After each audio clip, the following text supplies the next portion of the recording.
발표된 정치개혁 부분을 발표를 드리겠습니다. 오늘 다 말씀하셨는데 근본 취지나 그 방향은 우리 옥스퍼드 정치학 박사이시고 서강대학교 또 정치학 교수이시고 또 당의 대표도 많이 하시고 우리 국회의원 모든 경험을 다 해주신 손학규 선배님 말씀 속에 다 들어가 있습니다. 오늘 우리나라가 너무나 어렵기 때문에 이 부분에 대해서 제가 준비된 것인데 여기에 빠진 것도 있습니다.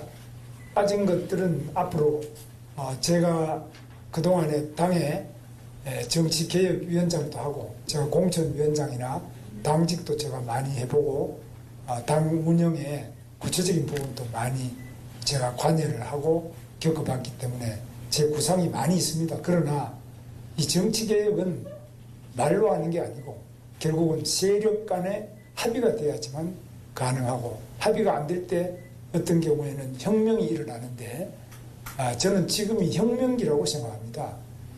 지금 한국 정치가 그냥 단순한 제도적인 타협이나 합의 이걸 넘어서서 혁명이 일어나는데 하나는 방금 손학규 선배님 말씀처럼 거대한 독재, 민주당이라는 이름 아래 이재명의 개인 독재가 총통제를 향해서 치닫고 있는 이 권력의 분립은 없고 당내 민주주의도 없고 여야 간의 건전한 상식과 타협 또는 헌법상의 여러 가지 권한을 모두 침범하는 이런 핵의 망치간 일이 일어나는데 그 중에 가장 중요한 점이 바로 범법자가 재판을 5개나 받고 있고 온갖 불법을 해서 그 주변이 다 구속되는데 가장 그 우두머리인 범법의 우두머리는 지금 이 법을 바꿔서 자기가 책임을 면하고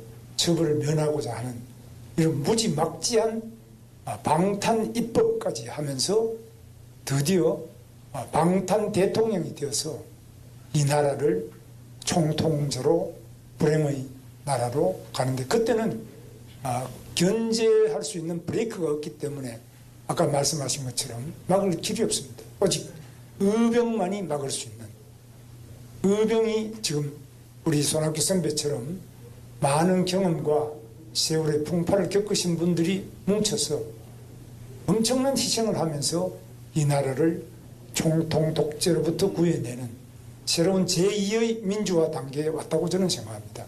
그것은 세계 역사상 유례없는 이재명 독재, 입법 독재를 넘어서서 진정한 민주화, 한 단계 더 높은 차원의 민주화를 이룩하기 위한 그 길목에 들어와 있다.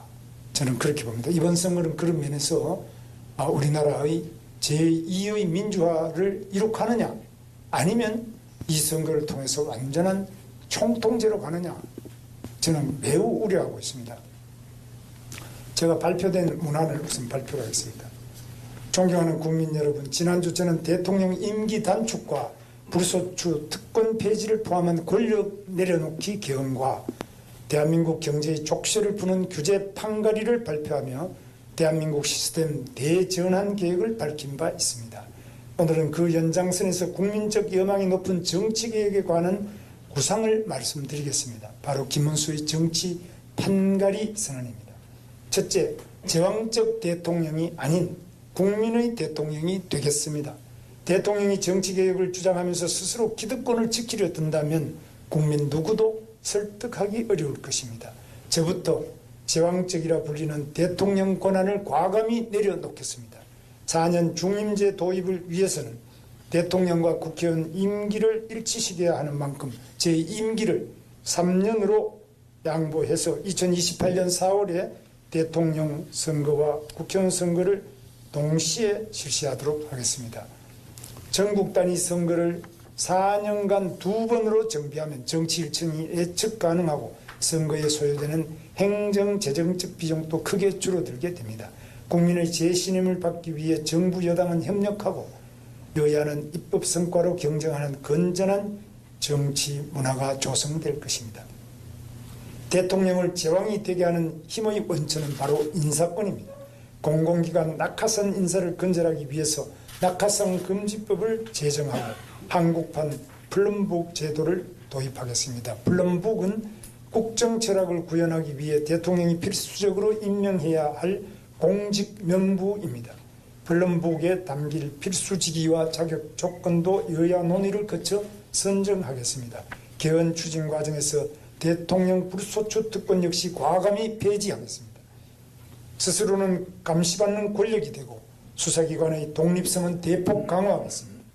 대통령 친인척을 대상으로 하는 특별감찰관은 문재인 대통령과 윤석열 대통령이 모두 임명하지 않아서 무용론이 나오고 있습니다. 저는 야당이 추천하는 분을 특별감찰관으로 임명하겠습니다. 이재명 후보님이 추천해 주시면 더욱 좋겠습니다. 둘째, 국회를 진정한 민의의 전당으로 거듭나게 하겠습니다. 지난 2014년 저는 새누리당 보수혁신특별위원회 위원장이었습니다. 당시 무회의, 무세비, 구속수감시 세비 지급 금지, 무노동 무임금 원칙을 국회의원에게도 적용토록 하고 국회의원 불체포 특권 제한, 겸직 금지, 출판 기념회 금지 등을 제안한 바 있습니다. 혁신을 두고 겪었던 진통이 지금도 생생히 기억납니다. 저희 10년 전 제안이 아직도 제도화되지 않은 것은 그만큼 의회의 기득권이 강력하다는 방증입니다. 당선 즉시 전 당원 투표로 여당의 당론을 확정하고 야당 대표와 만나 제가 직접 제도화에 나서겠습니다. 국회의원 수를 줄이자는 압도적인 국민 여론에 따라 국회의원 정수를 10% 감축하겠습니다.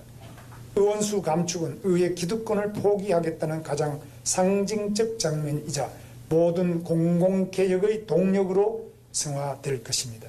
저희 정치개혁 과제 중에서 민주당과 생각이 일치해서 당장 시행 가능한 것이 국회의원 불체포 특권, 면책 특권 폐지입니다. 이재명 후보께서도 지난 20대 대선 당시 불체포 특권 폐지를 공약하셨고 2023년 6월 교섭단체 대표연설에서 재차 약속하신 만큼 초당적 협조를 기대합니다. 대통령도 탄핵되고 잘못을 저지른 공무원은 일벌백계 하는 시대지만 유독 국회의원만 당선되고 나면 특별한 책임도 견제도 없이 임기를 마치고 있습니다. 개헌 논의 시 국민소환제 등 불량 국회의원에게 국민이 직접 책임을 묻는 장치를 반드시 마련하겠습니다.